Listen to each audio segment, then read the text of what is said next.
right, we'll get started. I'm Tricia Cochran. I'm the Director of Student Services this year, which means, I guess, a few things. But mainly I work with our 7th graders in doing discipline, and I work on bus discipline, but I'm still have my hand in the guidance department. And I have the lovely Mrs. Friels, who is the 6th grade guidance counselor, and then we have 2 other guidance counselors that cover the other grade levels for us. The goal in here tonight is to give you some information and just some background knowledge and some lingo to have when you talk with your kids. Now you're here tonight, so you already have a vested interest in what your kids are doing, so thank you for coming. I throw a lot of information at you in this, and some of it you already know if you've had other kids go through, but we've tweaked some things this year, and so we want you to know what those things are. We've noticed with our 6th graders coming in, they've been a really great group to get to know, seen some great things. The transition to middle school is rough. I don't know if you see your kids come home exhausted, or they're, okay, that extra hour's killing me, Mom, or this homework load of going class to class to class and keeping track of 7 subjects is hard. We know that. We see that, and that's why we have some great systems in place to work with them here. One of the first things I want to talk to you about is homework and our support room. That is a big change for kids, and we know that we're putting the grips on them pretty tight early, but we want their work. And I have 2 high school teachers sitting here saying, we want you to have them prepared to do homework by the time they get to us too. Without the credit system before, I could send somebody to DeKalb High School, and we did. We would send them. We would promote them. And they could fail multiple classes for 3 years here and still go to the high school. And I think they would say, we don't know if they graduated, kind of thing. So we had to do some things here to get work from kids, but it wasn't just about passing. We needed to make sure they were learning. And so with our support room, we have a homework policy that your students' homework every day, their classwork and their homework, is tracked every period by their teachers. We love our Google Docs here, so each pathway, the Pride and the Legends, they keep a running document every period of students who don't turn in work. And it's very well labeled. If you called Mrs. Friel, she could pull that document up and you could say, why did my child go to the support room 3 times? She could see the dates, she could see what assignment they didn't do. And so with that being said, with the homework being tracked or the classwork being tracked, we want that homework every day. Now, if your child's sick, we get that. But if it's just not doing, that's not okay here. It's not okay in any grade level. The support room then functions, it's their homeroom class. They go to the regular homeroom, and their homeroom teacher may say, you have support room today, you didn't turn in your math, whatever assignment might be. But they go to homeroom and do it. And it is about completion, but it's also, did they master that assignment? Because they have to do quality work. They can't just go there and hurry up and do their assignment that they didn't turn in 5th period and think they get to go back to homeroom and have some fun. No, they stay the whole period in the support room, and it has to be quality work. And the teachers are tracking that. Most of the teachers in support room also have some older, in 6th grade I have some 7th and 8th grade peer tutors that go and help in the support rooms. I think every support room is manned by a math teacher. Yes. Which is a great thing, because typically that's what our support rooms are. The homework that's missing is typically a math assignment, or they're behind on math objectives. Just so you know, and I hope, nobody please don't raise your hand, but we do 1 calls when a student gets their 3rd support room. And then the 4th one is kind of a freebie. It's not free, we still count it. But on the 5th support room then, a student will be expected to do a study table. And that's for 6th grade, it's 2 nights a week, Tuesdays and Thursdays until 4:30. We have activity buses that transport if you can't transport your child home. But again, even in that, it's not a punishment, it's about getting the work. So we get the grades, we get the learning and the mastery of that assignment assured for that student. There's also, in that study tables that we have, this was our first week for 6th grade study tables. And we have a teacher and a paraprofessional that run those, and some peer tutors in there as well. Lots of times we get National Honor Society members from the high school that come over and need to get their volunteer hours in, and they help us out nicely. Once they serve that study table, their count starts over. If they keep getting into those. If we get chronic attenders to the support room, we're going to look at what other plan we might need to put into place during the school day. We have some lunch bunch kinds of things where they do a working lunch. We have some other after school activities that could get some work from them. So what you need to know is, one, it's not okay to not do homework for us, and that it's tracked constantly. It's a great thing for us. And we've seen some success with that. Sixth grade's struggling a little bit right now because they're learning so much so fast from us, the procedures and rules and all of those expectations that we have. Yesterday you had 90 sixth graders in support room. That's scary. I have 300 sixth graders. My 7th and 8th grade support rooms on either pathway might have 20. And that's big to us. 90 is unthinkable, but it happened. We witnessed it. It happened. But it was all about math mainly, not keeping up on math objectives and things like that. So you haven't gone. You went to digits first, right? No, math. Okay. Yeah. Okay. So when you go over to digits, you'll get a little more information. So that's the homework policy, the support room. It's a good tool for us, and I think what you'll find is that kids, our hope with the support room is they won't want to go, so they'll get the idea, I don't want to go to that, or I don't want another study table, I'm going to keep doing my work. Because there's no reason for your child to fail here because of the supports we have in place. We have some great systems in place for our kids and your kids, and with what we're trying to do with some of our other initiatives, and they all go hand in hand, we're getting some pretty good success out of the kids here. Our 7th and 8th graders, our 6th graders last year did just what yours are doing right now. I would say by first 9 weeks, it was going very smoothly, and our support rooms were virtually empty. Our study tables were a few here and there every now and then, but we implemented it then in 7th grade for quarter 2, and then for quarter 3, 8th grade. Same thing happened, big numbers, and then it got better, and it got better, and it, so we get it. Let's go to the next slide there, if we could, please. Credit system. We have the credit system, which you may have heard me talk about at 5th grade meeting last spring, or during anything if you came during the summer orientation meeting. The credit system is very important to us. Again, it does help us not send students on to the next grade who have failed miserably.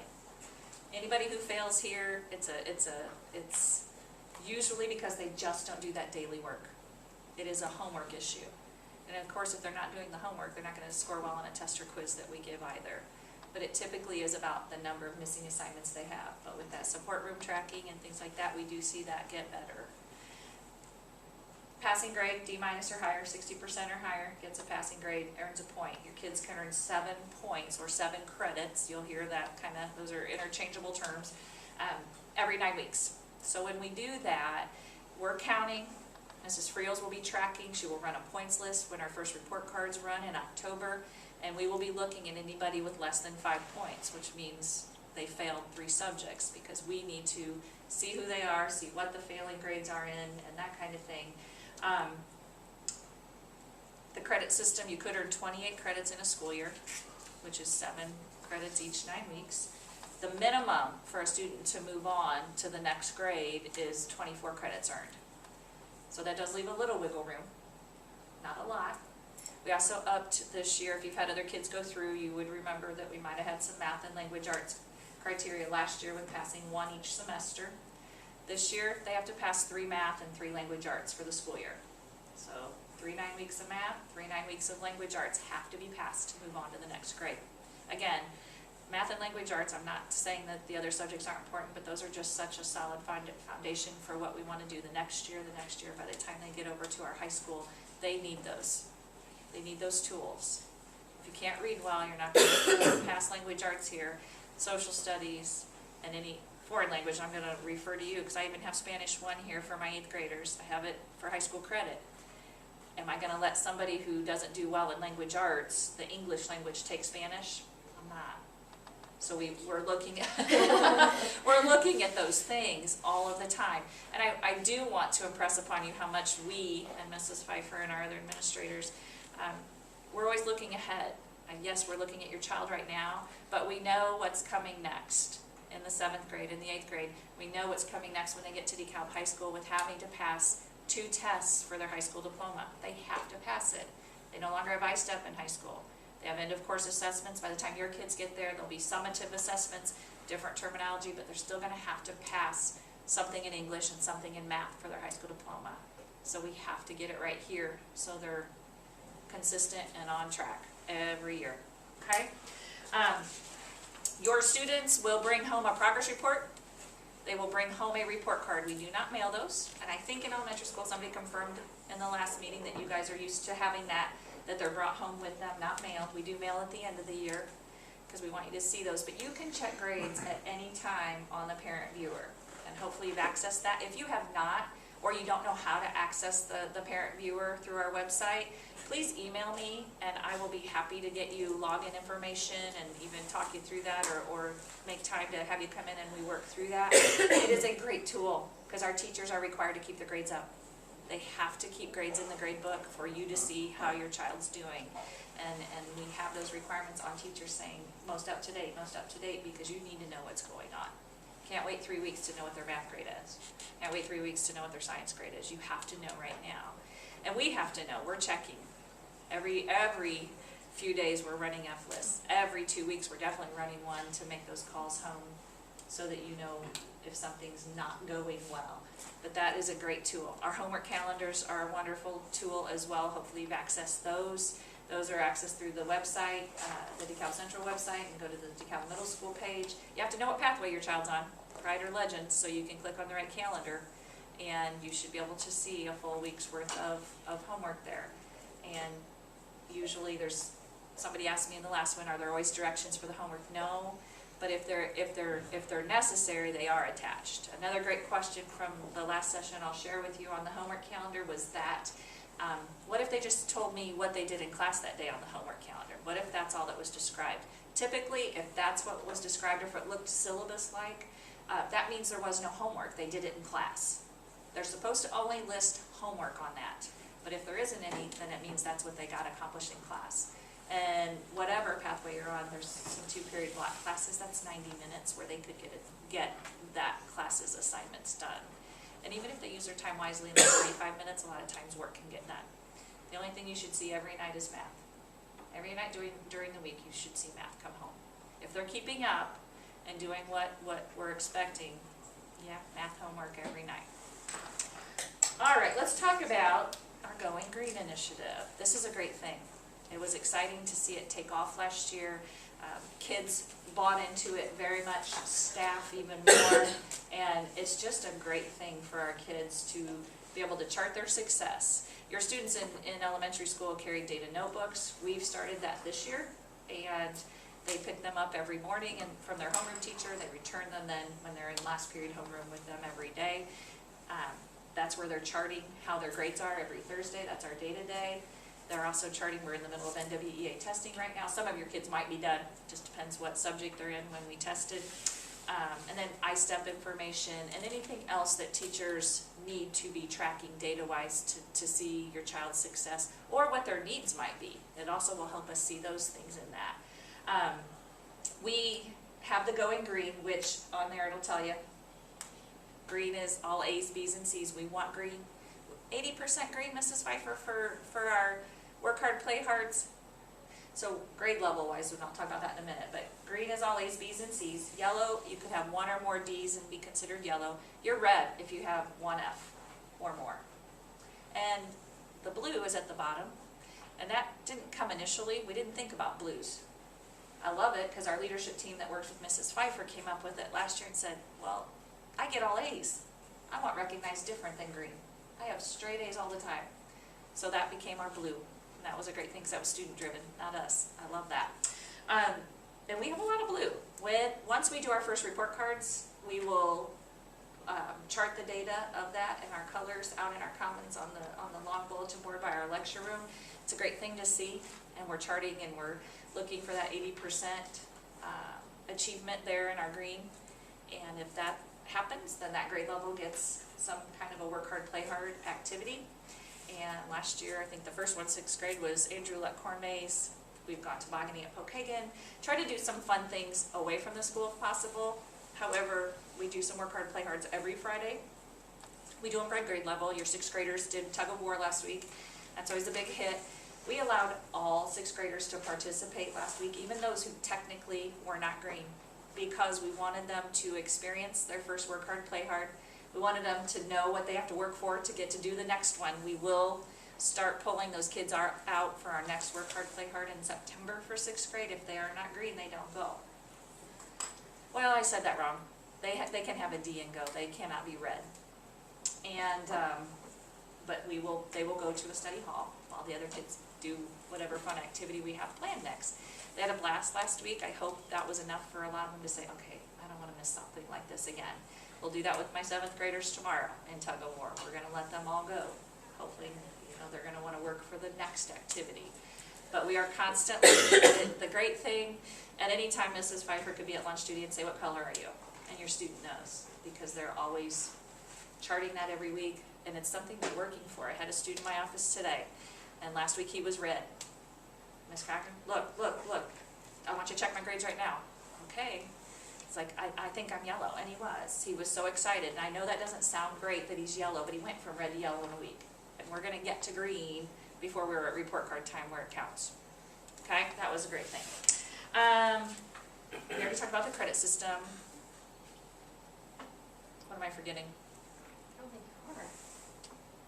Something that you want to be sure to, and you're here, you're invested in your kids, but just asking them, have you scanned this week for your ACT math? You have to have 3 objectives by Friday. The other thing, and I'm sure they said this in the meeting, but I had to have math teachers sit down with me so I could understand our programming. It's not easy. We know that. It's a good math program. We do develop very good math students that come out of DeKalb Middle School. But I needed some information so I could talk to parents. So a few years ago, they sat with me and explained all of how that worked. But if they can take an ACT math test per week, typically one test will get their objectives mastered for that week. But it has to be a test. They can practice, but if they have a test sitting out there, and I've had kids have 3 or 4 tests waiting to be taken. They just haven't taken the time to do that. They just keep doing the practices. So just asking them to just test this week, or getting on their ACT math site at home and telling them to show you where things are at. You'll learn you can do that with digits too when you talk to the digits teacher tonight. But just using that lingo with them. What color are you? How's your data notebook looking? Have you gone to the support room? Those kinds of things, them knowing that you know our lingo here, that's huge. Because they know you know what's going on then. Or, if you feel like you don't know what's going on, you're going to call this lovely lady, and she's going to fill you in. Any of the teachers, if you have concerns in a subject area, you can email or call them as well. And you're welcome to contact me too. I'm open to that as well. Anything I'm missing, Mrs. Pfeiffer? I wanted to throw one thing in. I got a lot of questions we just did for support room, the 3rd time they get a phone call